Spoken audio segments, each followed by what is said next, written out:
What's up, guys? It's Primetime Poulton. With me, main event McNulty. Phil, what's going on, man? I'm doing splendid. This I got some awesome news this morning, right? Can't share it. But some awesome news this morning. Uh the students were well behaved, so everything just was coming up aces today. You're gonna get your Eddie Edwards thing. I'm just gonna get it colored this weekend. It's looking tight. So everything is just fantastic. The holiday season's around the corner, so and professional wrestling is good. So no complaints here. What about yourself, Primetime? So, if you notice, I played the U.S. Assassin video before we went live. I hadn't played that in a while, and the reason being is because I am knee deep in fulfillment right now. All the books are here. They look beautiful. They turned out great. I am already over 50% done fulfillment. I plan to be finished by Sunday and have all the rest of the books off to the post office on Monday. A lot of people consider this hard work, and it is, but I really enjoy it, man. I guess fulfillment is like the most fulfilling like part of the process because everything's done, everything's been accounted for. But now those books get to go in people's hands. That's just like the best for any creator. Yeah, no, I absolutely love it. I've been signing all the books. I run them through my quality standards. If it has like a little ding or defect, I can't send it to people. Luckily, I overprinted because of that, because I'm pretty strict when it comes to quality control.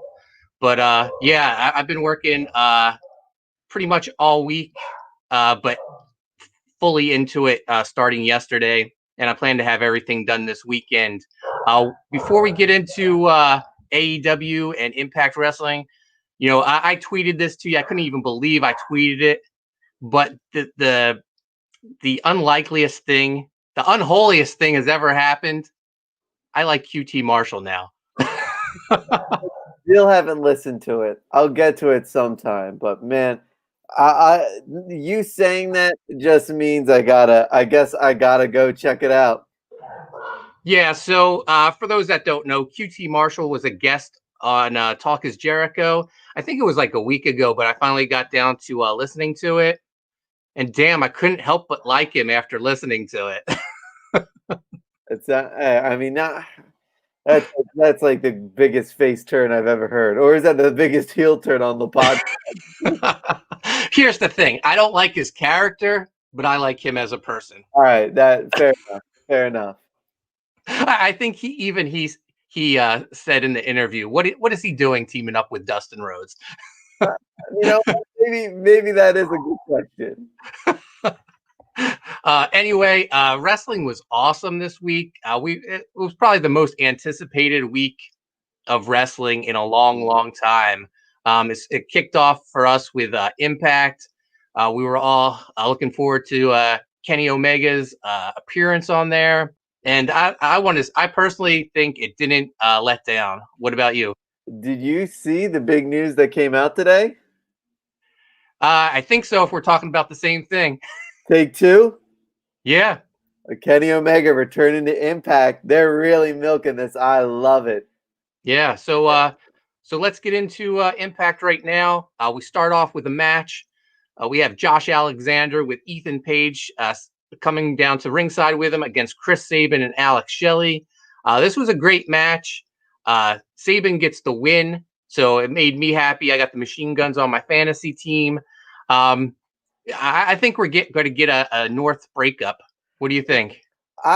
So going into this episode, my sister was like, all right, now I got to watch the show that my brother watches every Tuesday, right? I'm like, listen, you will not be disappointed. So I'm going to give you my thoughts, and I'm going to give you someone who turned into Impact for the first time because of AEW, right? All right, give it to me. I said that I love the match. I thought it was awesome. It was good. You want to know what my sister said? What'd she say? I would have rather seen the two guys on the outside wrestle.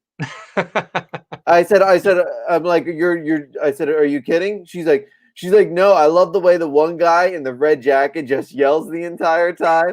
I was like, welcome to the Ethan Page. So my thoughts on this episode were I think it was good for Impact fans. I think for us who've been a fan of the product have enjoyed this because it's continuing some storylines. But for the first time in a while, I felt like this was an Impact episode that was done for our Impact fans instead of like a continue, like this is a new episode for new viewers, which I thought was interesting because I think that's why Kenny Omega is returning. Because I think even though the show was pre-taped, Impact felt like, oh, we could have done better. We didn't know like this was going to happen. I feel like so they just sort of inserted it in there. Yeah. So I think for us Impact fans, it's a good one. So I'm glad Omega's coming back because I think this could be another jumping on point for AEW fans. Fans who thought, it was okay, they will come back again, and I think this is where they're really going to knock them out of the park. I think this is where we're going to get our Johnny Swinger, where we're going to get our backstage segments. We're going to get Ethan Page and Alex Shelley. We're going to get the Guns and Gallows. I think we're going to start seeing a little bit more of that star power that we've enjoyed so much. Yeah, so after this match, we got a paid advertisement. This was really well done. It was Tony Schiavone and Tony Khan. They had the old school backdrop behind them, and Tony Khan was healing it up. I thought he was great. This made me think Tony Khan is the best thing to happen in professional wrestling in the last 10 years. Because think about it, we love the Bucks, we love Omega just from outside stuff. But it was really going to take someone with money and cachet to say, listen, I'm going to put professional wrestling back on network television. And I just love the confidence, the swag he came in. It made me feel, didn't it make you feel good to be an AEW wrestling fan? Like saying, this is a guy who's going to take no prisoners. I absolutely. And him saying, oh, you're welcome, Tony. What was it? You were here for a cup of coffee for Impact Wrestling? I just absolutely loved it. Schiavone's response to that was great. He was like, yeah, and then I quit the business for the next 18 years. And Schiavone not even knowing when the last time he talked to Sting. He was saying 25 years ago. That would have been 1995, like the height of WCW. Even Tony Khan was like giving him a funny look. And I think this is going to set the stage for Ethan Page, who we know is his contract's done, and we know from past from his vlog, as you broke here, that he was saying goodbye to Impact Wrestling. I think he is going to be. I think he's signed with AEW, and I think this is going to be the first defection to like AEW, and I think that's what's really going to set up some spicy, juicy storylines coming up. Yeah, I'm all for that. I would love, we got an invasion angle years ago, and it was a real letdown. So I'd love to see one done really well. Mm. Next up, we get match number 2. We got, this isn't. We're the Ethan Page fan club, but I think we're coming close to becoming the Brian Myers fan club. He takes on TJP this week, and he doesn't let us down. He takes out TJP. TJP's just, we've said it before. He looks like a star, but he's treated like a jobber, a loser, and Brian Myers makes easy work of him. So my point of view, I love this match. I think Brian Myers is every week is so darn good, and he just gets better and better.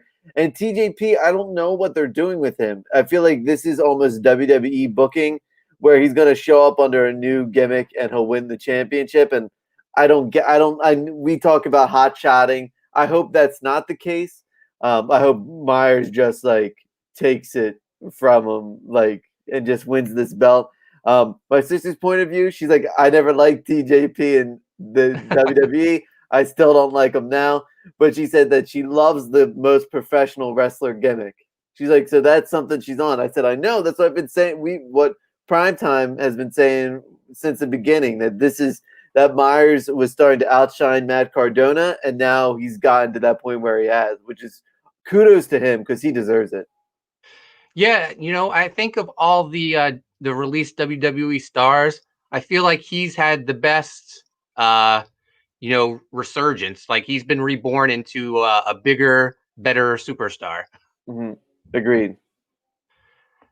So afterwards, we get backstage. We get Rohit Raju. He's not. We're not the only ones making fun of TJP. Rohit's in on it. He's making fun of TJP. He's saying he has the Beat Rohit challenge coming up on their pay-per-view this weekend, and TJP wishes him good luck, hinting that he's gonna. Is Manic going to return? He's got to. At this point, Yeah. We know the suicide gimmick is dead in the water, and he just needs something because TJP as a character is very uninteresting. Yeah. So, hey, if Manic wins the belt, Brian Myers comes and takes it away from him. Fantastic booking. All right. Next up, match number 3. Cody Deaner versus EY. Now, the build for this, I think, has been great, and it has made me see not only Cody Deaner, but the cousin Jake in a whole new light. I want to see more of these guys. That promo Cody Deaner cut last week was absolute fire. It's the promo of his career and one of the best promos I've seen in a long time. Yeah, this is another thing where if there's such thing as victory and defeat, this is victory in defeat. Cody Deaner and cousin Jake have improved their stock so much in Impact Wrestling, and I think I think they've definitely. I don't like Joe Doring. Not a fan of it. Neither was my sister, which is good to see that it's just not me who was hypercritical of it. But she liked the Deaners, and I said, yeah, they're likable characters. I said, I had to explain to her that they've been getting reheated and stuff, right? So I think the Deaners are actually really shining in this opportunity. I really like it. I think Impact is doing a great job of taking their lesser known talents who are comedy acts, making them serious, and letting them say, all right, they may be funny on screen, but they can do it in the ring as well. And it's like that too cool syndrome. Yeah, I think this is. I actually think this is going to lead to a breakup between the Deaners. I see Cody Deaner being so frustrated with his losing that he's going to snap and he's going to take it out on cousin Jake, who's this big, lovable, big guy. So I think we're going to get a Deaners feud coming up. Oh, I hope not. I hope they stay together. I want family to always stay together. Yeah, no, especially around the holidays. You don't want the Deaners squabbling when they get together for Christmas. But I have a feeling it's going to happen.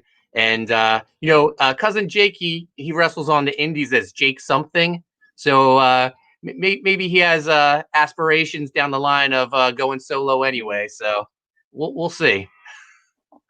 Next up, we have another backstage segment. A man who wears many hats, Tommy Dreamer. He's a detective. He's a judge. He's a prosecutor. He's a policeman. He wants to arrest Larry D. And Larry D says, how about you and I wrestle? If I beat you, I don't go to jail. And Dreamer's like, you're on. And Larry D's like, really? We can do this? Can we give a shout out to Larry D, who is absolutely getting into shape? He's put that headband on like his forehead. He looks like a badass. He cuts a great promo. He's getting into shape for a big guy. It's I hope Larry D gets a little bit of a singles push. I think maybe AC Romero. See, I'd rather have Triple XL split than the Deaner split because I think Larry D is onto something. The way he looks like something straight from the 80s, but like good 80s wrestling. Yeah, no, he has a little bit of Randy the Ram in him from the wrestler. But AC Romero, he's dropped over 100 pounds, so they're both getting in shape. They're both looking good. So I'm happy for both of them. And they're heating. You said they're heating up the Deaners. They're heating up Triple XL. They're making good use of all their talent, except for maybe the X Division guys. Yeah, which I have to tell you, the funniest statement at the end of the thing that I got both. I asked my brother and my sister first time they've ever watched Impact Wrestling, and they said the same thing, and I was howling laughing, and I'm like, you could tell that you two have not watched Impact Wrestling before by your statements. Are you gonna wait till later to share I'm that? gonna wait till it comes out. I'll Okay. save it. I'll tease it. All right, so Dreamer gets another backstage segment. He visits Scott D'Amore. He's concerned about Kenny Omega and Don Callis. He's dealt with Callis before back in ECW, so he's not a fan of him. And Scott D'Amore's like, no, this is great. We're the most talked about show. Let's just ride it out.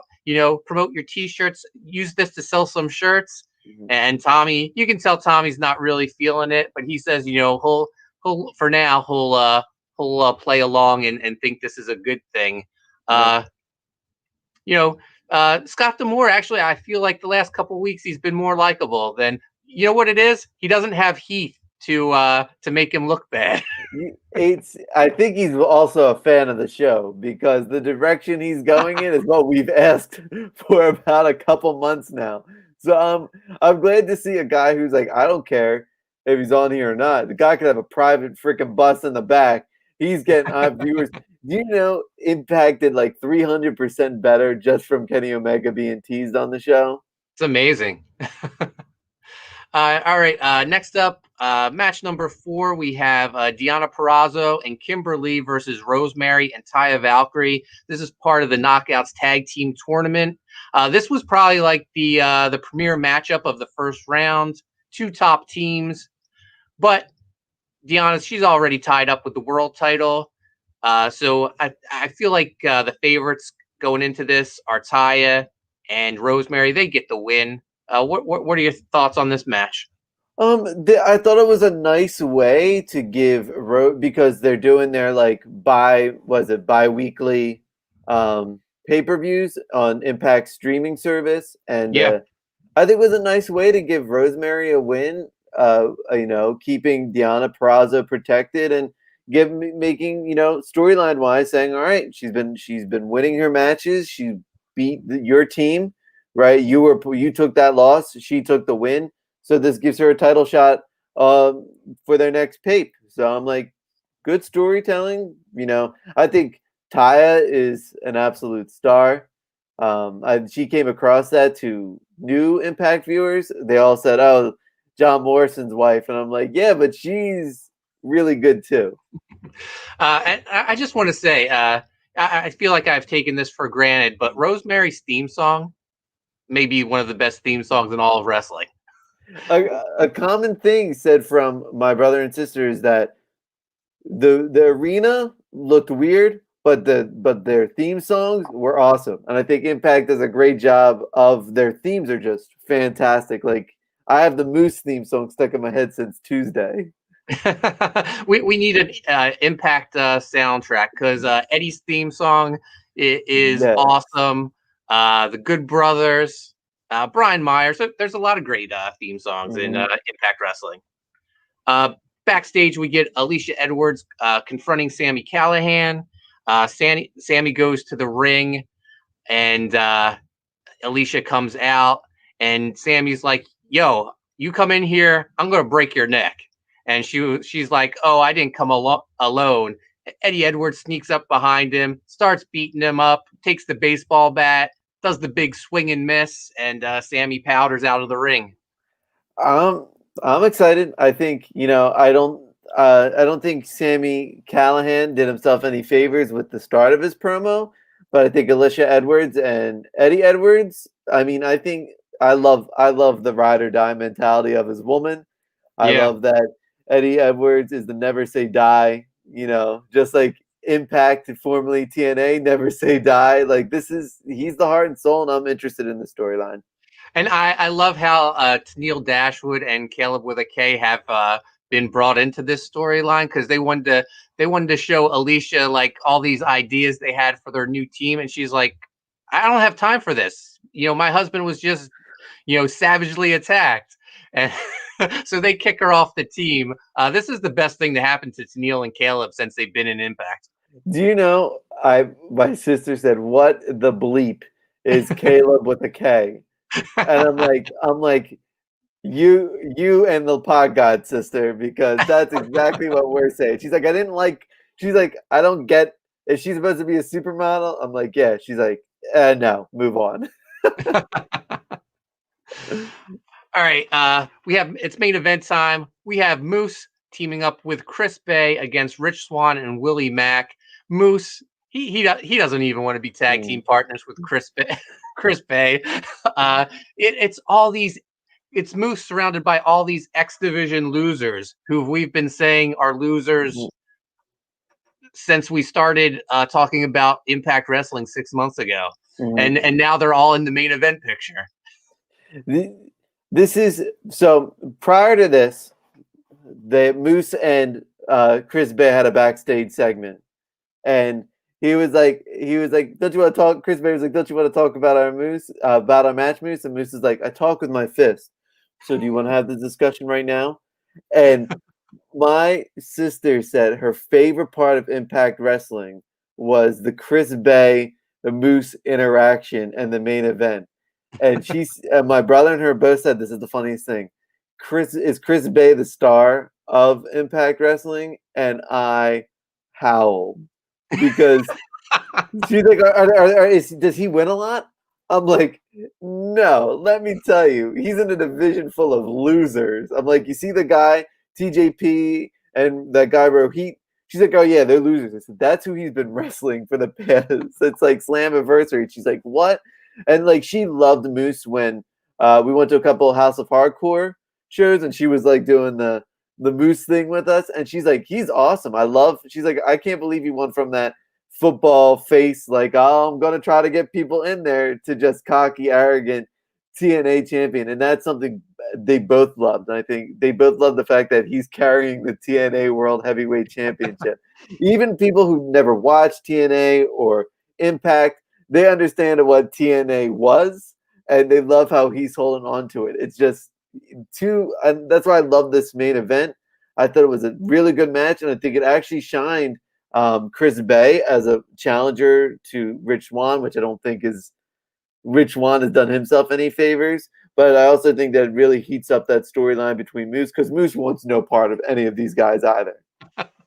Yeah, it's really interesting to get someone else's take. Chris Bay, a star, man. Right? And I told her, I just said, I said, go back to the DVR and watch all those older episodes that I watched. I said, especially last week, was just a really good show. She's like, I don't know if I want to return next week, is what she said. She says, outside of a few things, she said, I just felt left out. And I said, that's interesting that you said that, because I was wondering myself when I watched it, was this an episode for Impact fans or to bring on new viewers? And I felt like it was maybe because obviously the Don Callis and Kenny Omega thing happened live months after this thing was filmed. Right. I think that's why he's returning again, because I feel like Impact is like, no. Here's our take to this, where we're going to include everybody. Yeah. So later on, at pretty much the ending of the show, Impact Wrestling does Rich Swann no favors. They make him look like the biggest jabroni in the company. We'll get into that. But first, we have to talk about Josh Matthews. He gets a sit-down interview with Don Callis, Kenny Omega. He goes to their bus. He's waiting on them. They come in. I thought this was fantastic. I loved Kenny Omega saying he fancied himself a collector. He used to collect comic books.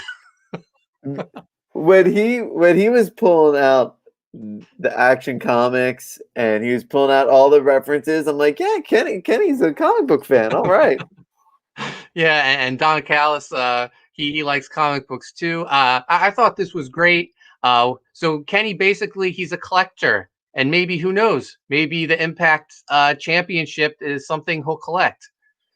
This would be the best thing to happen to Impact Wrestling. If they're not going to go with Moose versus Rich Swann for the championship, and they want to give the Kenny Omega, and from what I hear, the reports are Kenny will wrestle on Impact pay-per-views, like as part of this friendly deal they have, because Axis knows when New Japan when New Japan was on there, he was their their biggest draw. So Axis is like, yeah, we'll take him back on our TV screens, and I think he's got the AAA Heavyweight Championship. He's got the AEW Heavyweight Championship. I would not be surprised if he wins it because he has those Thanos pants, right? I would not be surprised if he's going on his own gauntlet type of run, trying to take away the gems, the championships from each thing, trying to collect all of them. I think it's an awesome story. Yeah, that would be great. So the interview was awesome. Afterwards, Rich Swann is leaving the arena, and he's about to go out the exit, and the security guy stops him and says, "Oh, this is you can't exit through here." And Rich Swann was like, "What? What are you telling me? I'm the champ." And the guy's like, "Oh, your name's not on the list." And he was like, "I'm the champ." And the guy was like, "You're Kenny Omega." What a jabroni. Maybe this wasn't the worst thing in the world, a Rich Swann championship, because I think they heated him enough where he had a great storyline, and I don't know what it says about Impact if they lose to Kenny Omega, but I think Kenny Omega has been established as that world heavyweight champion, and it's only going to mean somebody from Impact has to take the title off of him, and that's going to be the real star maker of that Yeah. of that episode or pay-per-view. Whoever is the guy who takes the belt off of Omega is going to be made, and I'm going to throw my observation out there. I think Eddie Edwards has to be the guy to do it. I feel like it has to be him. Mm-hmm. If it's not him, I don't see who else they could go to. Mm-hmm. Yeah, unless they try to make Moose face, or they try to do because he's represent Impact and all that, and he has to lower himself to take or he has to elevate himself to take it, and maybe he says, you know what, I don't need this belt. I need the one that actually for the company I work for. And maybe that gives Moose a face turn in there, and maybe he takes out from Omega. But I would prefer if Moose stays a heel because he's so good at it, and they really give Eddie Edwards another shining moment for all the stuff he does for that company. Yeah, I would have no problems with that. I'm a Eddie Edwards guy. So that was Impact Wrestling. Overall, what were your thoughts? I thought it was a good show. Hearing your comments from your sister feels like it didn't fully grab her. You know what? And I think that was expected because I don't think Impact knew what was going on there, and they probably used all their footage from beforehand because it does seem so new that they Tony Schiavone and Tony Khan had to quick do this in a week. Yeah. Kenny Omega had to film this. So I think it was an okay episode. I don't think it was offensive in any way, but I think Kenny Omega returning is another take two to this, and I'm excited to see what happens. So you want to talk some AEW now? Let's get into AEW. So let's start out with the show opened up, presenting us a stacked card. We're going to have an interview with Shaq, an interview with Sting, an Inner Circle ultimatum. Then we're going to get a main event of MJF and Orange Cassidy. We're going to have Lance Archer with the Lucha Bros. We're going to have the Young Bucks on here. FTR makes his return. Kenny Omega is going to speak. So a jam-packed show from to begin with. So the show started out with the Young Bucks beating TH2 of Jack Evans and Helico. Your thoughts? I thought this was a great match. I actually thought for a second the Bucks were going to lose to set up a title opportunity for TH2, playing up the knee injury or whatever for Matt Jackson. But yeah, this was a great match. No complaints here. Yeah, no complaints. I think the Young Bucks are just really the best tag. They are the best tag team when they put it to it. Maybe TH2 got a little too much offense, but if they're starting to build up this tag division, because now it seems like we're gonna have SCU versus TH2 next week, and maybe a split between Daniels and Kazarian. Maybe that helps out TH2 pick up the win, but I'm on board if they want to heat up TH2. Let's see what they got. So next up, we had Sting. We had Sting. We had Cody come to the ring, and then Tony Schiavone was in the ring. It was like, well, Cody, I'm not really here to interview you. And that brings out Sting, comes out, same fanfare. Fans still going crazy for it. Your thoughts on your man, the Stinger? I think he looks great. I hate to like bring up his hair, but I feel like his hair looks actually fuller. Like I don't know if he's had anything done, but when he was with WWE, he was obviously dyeing his hair, and you could see the bald spot on the back of his head. His hair color is natural now, and it looks good. And I haven't. Maybe it's the way they're shooting him, but I haven't noticed any bald spots or anything. He looks like $1,000,000. He just oozes so much charisma, doesn't he? It Yeah. doesn't, and I mean, coming off his WWE run where the promos were clearly scripted, it's nice to see him almost like Joker Sting, just almost riff off his own thing. And the fact that he knows he's the icon, which I love that he plays out. He's like, you know what? Things may change, but some things, always stay the same. And he looks in the rafters as a callback to him being in the rafters and seeing Darby in there. Such a good tease. I love how he basically calls Cody, he says, "See you around, kid." Like this thing ain't playing. This is the send off I think we wanted to see as fans. Yeah, and you got the big hug between Sting and Tony, so a real good feel good moment for all the WCW fans out there. And there's a lot of us. I was always a bigger WCW fan than WWE fan. So I'm thrilled to see this. The one thing I did think was a little awkward was the beginning when Sting was like to Cody, "I'm not here for you," and I don't know. Because like Cody grew up a Stinger, Yeah. so I don't know. I wanted them to be more of an embrace. I mean, he put his arm around him at the end, but it was almost like, you little. I love it. Someone needs Yeah, to knock Cody down on his pedestal. yeah, Someone needs to be like, okay, you're EVP, whatever, but I'm but I'm the other Sting. guy. Yeah. Yeah. I thought it was great. So next up, we get a promo from FTR and Tully right before their match versus Varsity Blondes, basically saying like, they need that tag title back. Like, they need to look within themselves and get it back. And I like how Tully said that he was the missing piece. He wasn't out there to help guide them, which was really, and even those two saying, yeah, we need to be the team. It was so cool to see FTR actually acknowledge Tully's presence helps them win matches. Yeah, and I also like they finally addressed Cash addressed that it was his fault losing because he went for a high spot, and they're a technical team. They're not a high spot team. Mm-hmm. It's fun. I really think FTR is coming into their own. I didn't get the hype when they were NXT. I didn't get the hype when they were on the main roster of WWE. I didn't get the initial hype when they joined.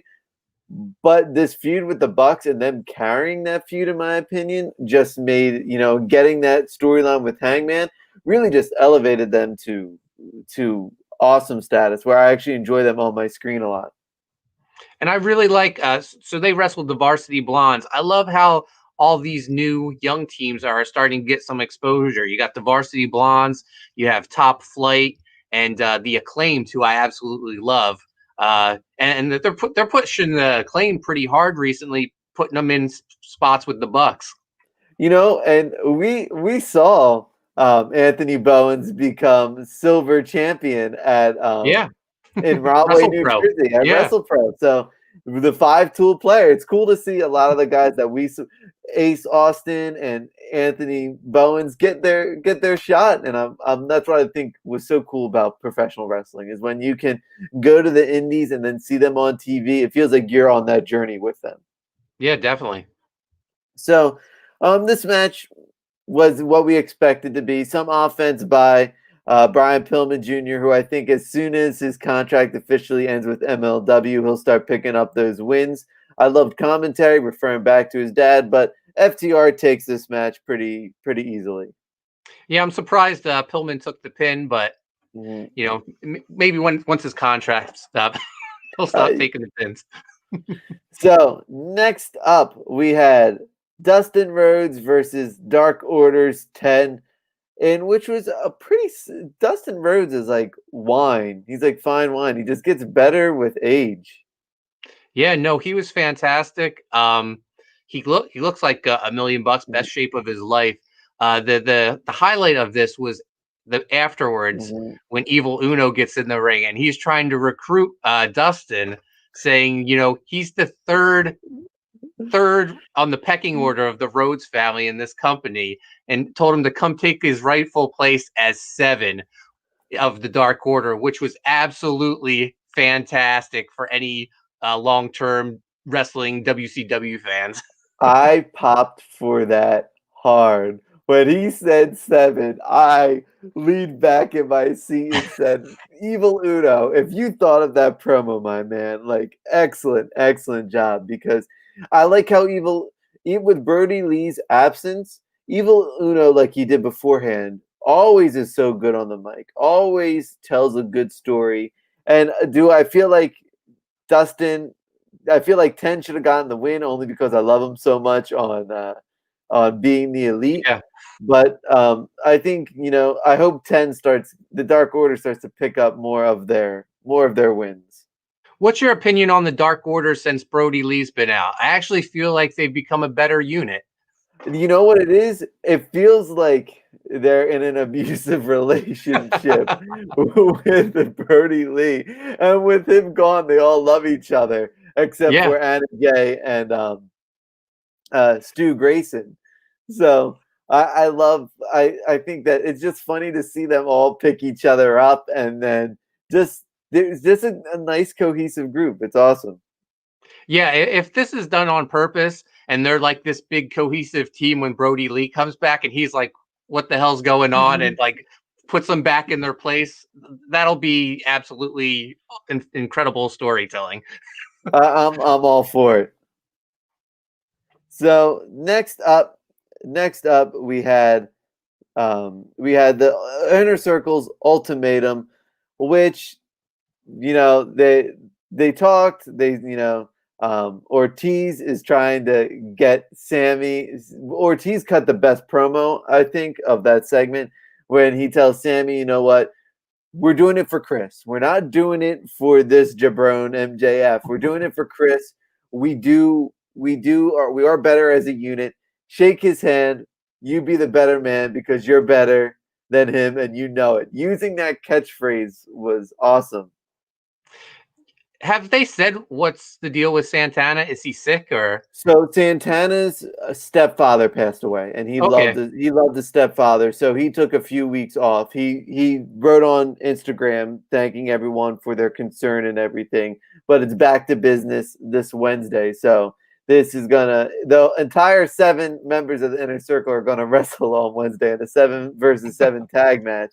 So I like how Jericho's like, Santana's so upset he didn't even show up for work. I like that they finally addressed the big guy heat between Jake Hager and Wardlow.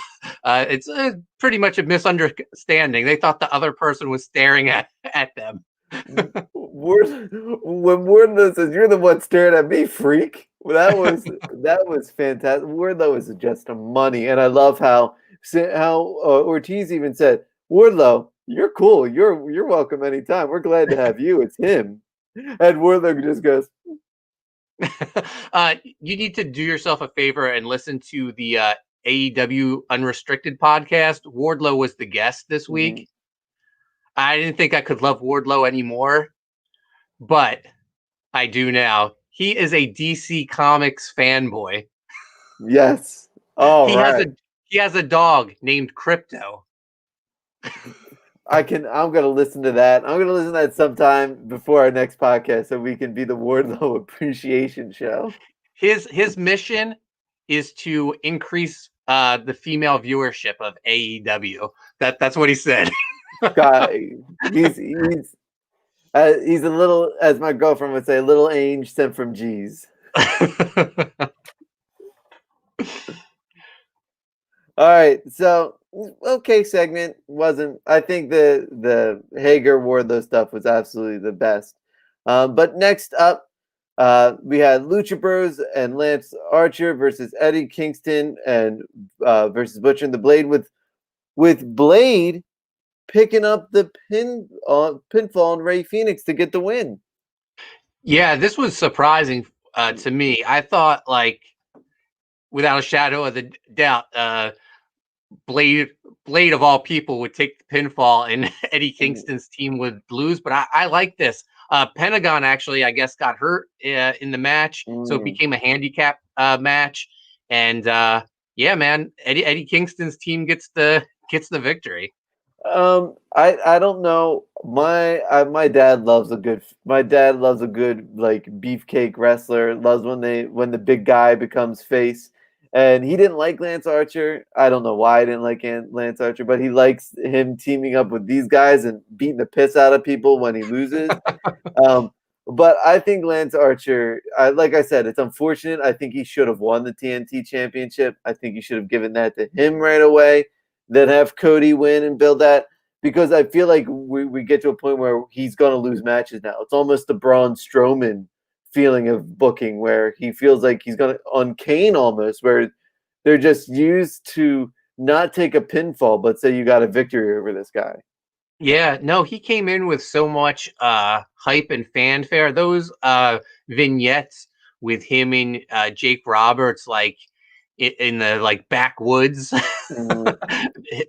beating up people in like these bare knuckle brawls. It was great hype. I was looking forward to him, and he came in and he was running through people. He was running through Cody's whole nightmare family, and then the wheels just sort of fell off it. And him with Jake the Snake is too good of an act to not feature more. He's got the best theme song in all of professional, the second best behind Chris Jericho. I keep forgetting that. You take it for granted because you hear it so much. You hear it on the radio. I have it on Spotify. I have it on my iPhone. I have it on CD. I have it everywhere. So I keep forgetting that's his theme. So next up, we're gonna have the highest. We're gonna have the lowest of low and then the highest of high back to back. So let's start with, in chronological order, the worst thing that happened on Dynamite this episode. Abaddon. And anything that follows. I don't. Is she a face or a heel? I don't know. Yeah, I guess a heel. She beat up a jobber. She comes out with the blood coming out of her mouth. It's hokey. The contacts are too much. Her presentation is terrible. She started out losing her first match, and then they try to heat her up, and she absolutely has no chemistry with Sheeta whatsoever. Sheeta can't speak the language. She comes out with a stick. She does an Undertaker sit-up, which I do not buy. I think her height doesn't help her out much, doesn't make her feel like an intimidating presence. It's all what, glitz and glamour and no substance. yeah, and Sheeta's your champion, and she's a babyface champion, but she's also a coward, which is a little weird. They got to get they got to get this title off of her pronto in a meaningful segment. If they give it to Jade Cargill, right, for this Brandy Rhodes feud, I think that's just going to diminish it, So they need to get it off on someone like a Thunder Rosa or a Britt Baker. It's time. You're getting eyes on the product more than ever. Almost 1 million viewers this week. You actually at one point had over 1 million. So you gotta keep that momentum. And Abaddon is just a freaking killer. So this was followed by the best segment, I think, of the night is Hangman Page. Well, actually, I think you may have skipped over the worst segment. It was that backstage interview with Brandy and Shaquille O'Neal. more or less offensive than Abaddon. More. That was only put on TV to get Brandy over, and it failed miserably. Let's scoop this in the worst way. What's going on? I don't know. They brought in Shaquille O'Neal just to look like an idiot. Um, he's like talking up this Jade Cargill or whatever, and Brandy gets pissed off and throws water in his face. But prior to that, it was all just apparently like a big misunderstanding between everyone, and they were all like playing makeup and kissy face. And then Shaq was like, "Yo, you could take a few pointers from Jade." And Brandy flips out and throws water on Shaquille O'Neal, and he looks like a giant doofus with a. There you go. Yeah, that was the worst segment. I'll watch Abaddon 10 times Uh, over this. I don't know. I guess it's because I sat through Kazam Yeah. and Steel that at least, and the pistachio commercials, that at least I get entertained by Shaq. So next up, probably one of the high spots of the night. Hangman Page is going to face Hardy Party next week, and he needs partners. And lo and behold, out from the bar, rise Johnny Silver and Alex Reynolds saying, "You got nobody else." Fantastic segment. They're wearing little kids' cowboy hats, telling him he needs a partner. They These guys they're the definition of like grabbing the brass ring. They took nothing. They took a little spot on BTE and became superstars. you know this, and it made me think, man, having the Deaners face these two would be an awesome match. And just you'd have four guys who can go in the ring, who are entertaining personalities, and they obviously, I think they're going to pick up the win. And I think this is going to be Adam Page thinking, wait a second, do I really join this cult because I'm winning? Yeah. No, he seems to enjoy their company a little bit so far. So yeah, I'm all for the Dark Order recruiting Hangman. So then, final two segments of the night. First with Kenny Omega speaking again, almost same thing on Impact if you didn't see it, but I think it was Don Callis doing a lot of the heavy lifting on Impact, and I think here is Kenny doing the heavy lifting on AEW, which I'll take this segment twice a week only because this is Paul Heyman, Brock Lesnar, good, and maybe better because Kenny can speak on the mic. Yeah, and you didn't mention he got the Lex Luger entrance in the helicopter. They were talking about that on Impact. They came in the big bus, so just like that's their Lex Express. Now they're getting the helicopter entrance like he did when he body slammed Yokozuna. So I love that they're throwing these little things out. It shows that they are wrestling fans. And the promos that follow is the fact that Callis speaks directly to Tony Khan, saying, "This is your champion, but I'm like his dad. I'm gonna do this." Was set up for years. We needed the right platform. We needed Kenny to bide his time, be the good little soldier, and then take over. And it just puts into perspective what we've been saying. Why is Kenny Omega taking a back seat? And they finally explained it to us. Long form storytelling at its finest.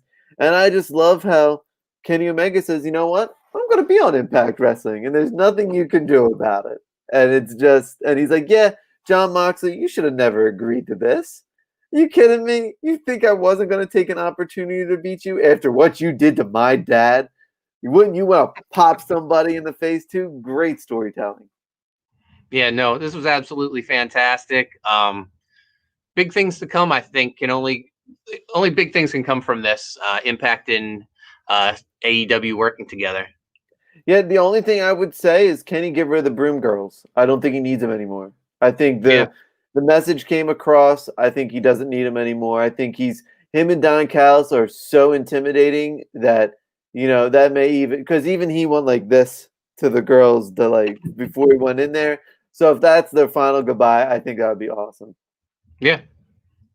So the main event match, I think this is the match that put a sour taste in my mouth for this episode. I thought it was an excellent job for AEW. If they're getting new eyes on the product, I think it warranted almost 1 million viewers. It wasn't going to be last week's episode. Not many wrestling shows ever are going to be last week's episode. But we had MJF defeating Orange Cassidy in the most overbooked, overthought ending. They had the Inner Circle was there, toying with Cassidy, getting shots in. We're talking about MJF, who wrestled for the heavyweight championship about a month ago, who, when he faced Jon Moxley, never was pinned or submitted in his entire career at AEW. Only lost tag matches. He was built as a guy that you could think could beat Jon Moxley. We're talking about Orange Cassidy, who beat Chris Jericho twice, right? And subsequently MJF beat Chris Jericho.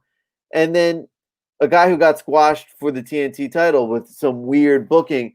That the fact that it took the entire Inner Circle and Miro to come out in his Gucci gangster type look, and it was just so overbooked to beat Orange Cassidy when I don't think you needed all that hullabaloo to actually do it. Yeah, I actually liked Inner Circle's interference in the match, but then when Best Friends came back with the Varsity Blondes and Top Flight, and there was a couple other guys I don't even remember, but then it just became too much. Mm-hmm.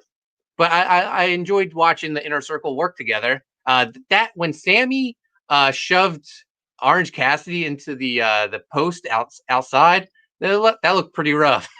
I was like, that should be the pinfall right there. You don't need Miro. You just yeah, I mean, at least make that happen, and I think it has a better impact if it's Sammy helping MJF win, because Sammy said if this is the last time, because if this goes awry, I'm done with you, done with the Inner Circle, and he said to Jericho, I'm done with you.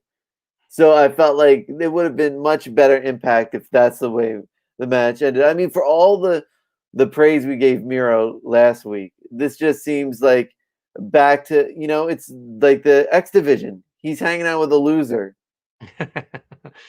Yeah, no, good call. But that ends as you said to Don Callis and Kenny Omega on Twitter, our two favorite shows for the week. Who do you think had the better output? Do you think it was Impact or AEW? I think AEW had the better show. They had a stacked show. Mm-hmm. Impact, they had a lot of their names, but you were missing the Good Brothers. Eddie Edwards didn't wrestle; he just did a run in. Mm-hmm. If you wanted to grab new viewers, you probably should have had I know Big LG's hurt, but Carl Anderson should have been there. Eddie Edwards should have been in the ring. Ethan Page should have wrestled instead of standing on the outside. Mm-hmm. But like we're guessing, this was probably filmed before they even knew this was going to happen. Yeah, but overall, as I say, more Kenny Omega on Impact, more eyes on Impact is always a damn good thing for professional wrestling. Yeah. So earlier in the week, you asked me if you wanted to do dream matches. Do you have your matches ready? I got them ready to rock and roll. All right. Can I go first? I think my phone may die. You got it. All right. So I booked it like it was almost a WrestleMania type event. So opening match, we have Ace Austin versus Darby Allin. I feel like Ace Austin's a guy who's underutilized right now. So I watch Ethan Page's YouTube show. I follow him on Twitter. He's always posting he hangs out with a group of Impact wrestlers called the Body Guys, and they all work out together when they're doing tapings. Mm-hmm. I don't know what happened, but Ace Austin became a giant all of a sudden. He looks like a bodybuilder. He is huge now. I'm ready for him to come back on. I think he's a very entertaining character, also a Gambit fanboy, so I miss his presence on television. Yeah. So then next match, this is my comedy match. I have Swoggle versus Orange Cassidy. Hmm. Uh, this is one of my big matches. I think teacher versus student, the most professional wrestler Brian Myers versus MJF. Um, MJF would get the win by cheating, and Brian Myers would be so impressed. He'd go to shake his hand, and when MJF shakes his hand, he'll kick MJF in the nuts. I can see that. Then we have the North versus FTR. I feel like arguably they could be the best teams in Mm. both leagues. Um, then my first women's match, Taya Valkyrie versus Thunder Rosa, probably the two top females Mm. in each league.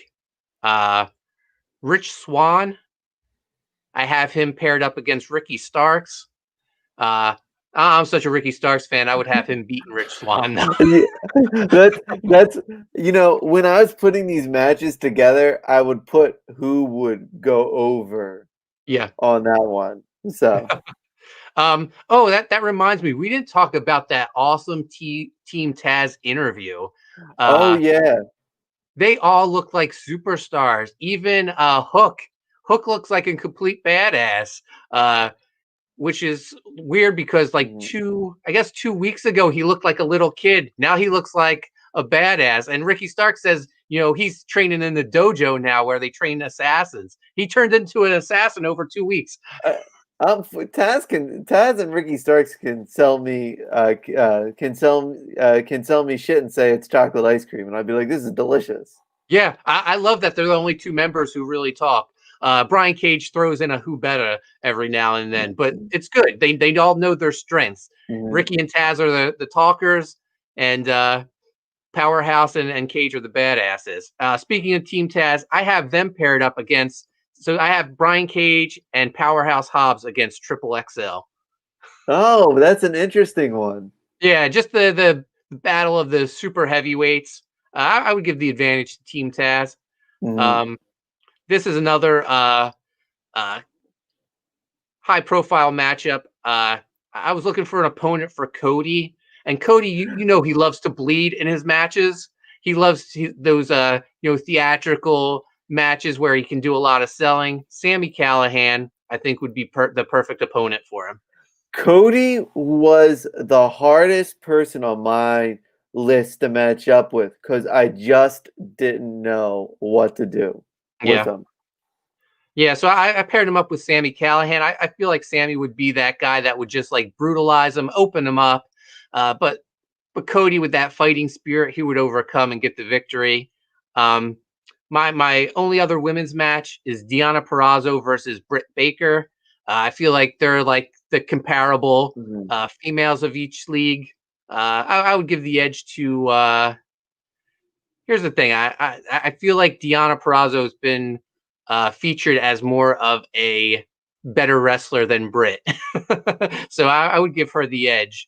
Then we have the Motor City Machine Guns versus the Lucha Brothers. Now, originally I wanted to do the Machine Guns versus the Young Bucks, but we've seen that before. We've seen Mhm. that before when the Bucks were Generation Me. So I wanted to give them a new opponent. I thought the Lucha Brothers, it'd be a great matchup. I'd give the advantage to the Machine Guns. Mhm. Then just kind of like a throwaway match to get everyone on the card, I have Team Impact, captained by Tommy Dreamer, Heath and Rhino, Crazy Steve, Falaba, Johnny Swinger, Cody Deaner, and Cousin Jake versus the Dark Order of Brody Lee, Evil Uno, Stu Grayson, John Silver, Alex Reynolds, Colt Cabana, 5 and 10. Dark Order has to get the victory there. I it's funny because I didn't have I was trying to think of where I could put in Reynolds and uh, Reynolds Silver. and Silver, and I just had to do like an Odd Fellow sort of couple thing just because I Yeah. wanted them on the show badly. AEW has too much talent. Like, I didn't even find a spot for Hangman. Yeah. Uh, Next up, so I have four main events. The first main event, the world-class maniac Eric Young versus Chris Jericho. Just the Um, maybe the two nastiest heels in the business. you know, do you know who I didn't put on my show? Eric Young, No. Chris Jericho. Wow. It was 10 matches, and I just couldn't think of anyone on Impact Wrestling that Chris Jericho could face. Yeah. The one thing I threw out there was maybe him and Dreamer, right? But then I had a different spot for him and Dreamer Yeah. for Dreamer that I'd rather put on the show. I just realized maybe on this show I'd rather just have Jericho versus Sting.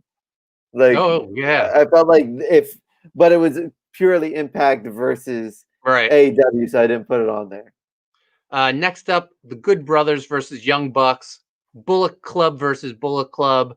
When the Good Brothers were the New Japan Tag Team Champions, the Bucks were the I guess Junior Tag Team Champions. So get to see the Bucks step up to the heavyweight division, take on the Good Brothers.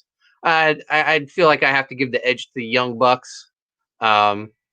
Then Moose versus Kenny Omega. I couldn't, like you were saying, you didn't know who to put Jericho against. I didn't feel like there was anyone I could put Omega against except for Eddie Edwards. But Eddie Edwards is in my main event.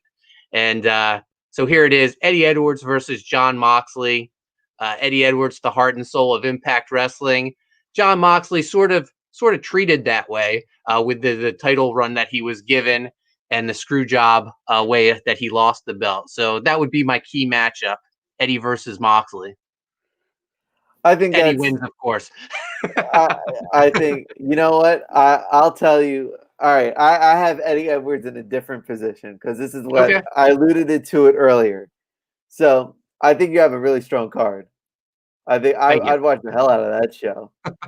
So here's what I have. I have the opening contest because I love both these guys and I love to see them in the ring. Moose and Wardlow. Oh, I would nice. love to see Moose versus Wardlow. I think that would be such a heavy hitting match. Both guys are super strong. I would love to see that as our opening contest. I have the blood and guts match of Moxley versus Sami Callihan. Just two guys who need that extra element. Just let them kill each other. No, that's a great matchup. The next match, we got to bring it with some comedy. I've got the Deaners teaming with Johnny Swinger against the odd couple of Orange Cassidy and Silver and Reynolds. No, I love it. And I'd rather have them than best friends because I think Silver and Reynolds would be so funny against the Deaners. I said it earlier. That's just like a dream match for me to come true. And you could do the hug spot with Silver and Reynolds trying to hug Orange Cassidy. That would be perfect booking. So next up, I have a tag team match. I have Britt Baker and Thunder Rosa in a they have to work together match for AEW against Taya and Rosemary. I think you highlight your four best women and just let them wrestle for like an hour, and maybe have it for the Knockouts tag team champions, where obviously Rosemary and Taya would retain because not only are they Impact, but they've worked together and they can't coexist. Britt Baker and Thunder Rosa. Next up, I have Team Taz of Starks and Cage versus the Machine Guns, Sabin and Shelley. I like it. I think Sabin and Shelley work so well against big guys. Them against Cage. Well, I mean, the Machine Guns would get the pin, would obviously get the win, but Ricky Starks versus Chris Sabin would be lights out. Yeah. You know what? If they ever did this interpromotional crossover, give Ricky Starks the Beat Rohit challenge and have him win the X Division title. No, it has winners on it. Yeah. All right. So my next matchup, I have TNT champion Cody in my fantasy against X Division champion Brian Myers, and I think Nice.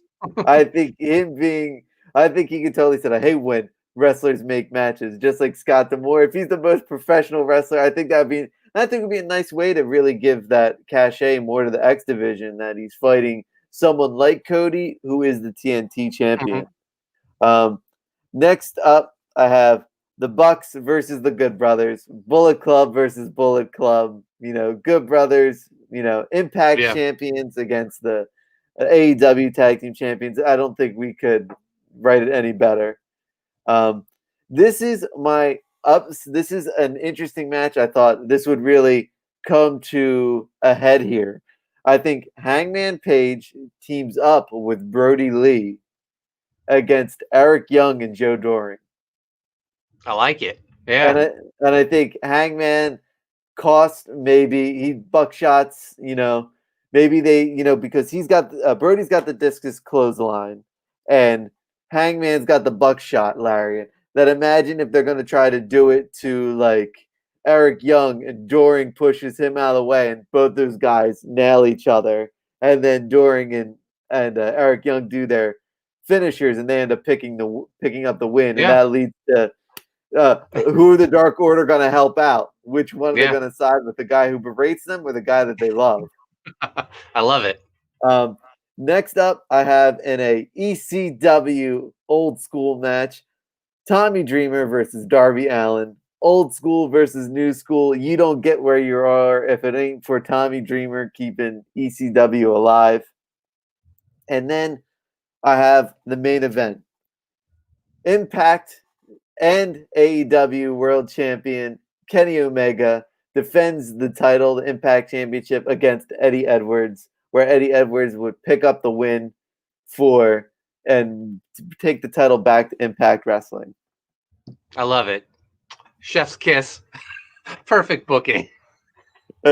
I think when we combine our lists together, we'd have like the most epic show. I didn't even have like, you can tell I'm a Jericho mark, but I couldn't fit him or the Inner Circle on the show because they're so directionless right now, which is weird to say about a Jericho segment. Well, you know what you do with Jericho? You put him on commentary with Tony Schiavone and Don Callis. Now that is a chef's kiss right there. So that'll do it for this week's episode. Phil, where can people find you at? You can find me on Instagram and Twitter at AnimatedPhil. All right, and you guys can find me on Instagram and Twitter at Coney Waves. Make sure you subscribe to Primetime Poulton next week. It's going to be our Christmas episode. We're going to hold off till the weekend. We're going to give out the first ever Lapati's year-end awards. And we're going to talk about the week's wrestling. So it's going to be an epic show, man. Everyone, thanks for watching. And, do us a favor. Tweet Don Callis. Tweet Kenny Omega. Let them know that, before they brought Impact and AEW together, we brought Impact and AEW together because it's our two favorite shows. And I want someone, if you watch this and you watch Fightful Wrestling, I want someone to tweet at Sean Ross Sapp. At Sean Ross Sapp. He said, I don't think anybody has covered Impact for the last year. No, buddy. We at La Pod Gods have been covering it since Slammiversary, and we're the constant podcast that says watch Impact Wrestling, and we always have our reviews. So if you want to tweet at somebody else, just push it to say, you know what, we got the market. All right, everyone. Thanks for watching, and we will see you next week.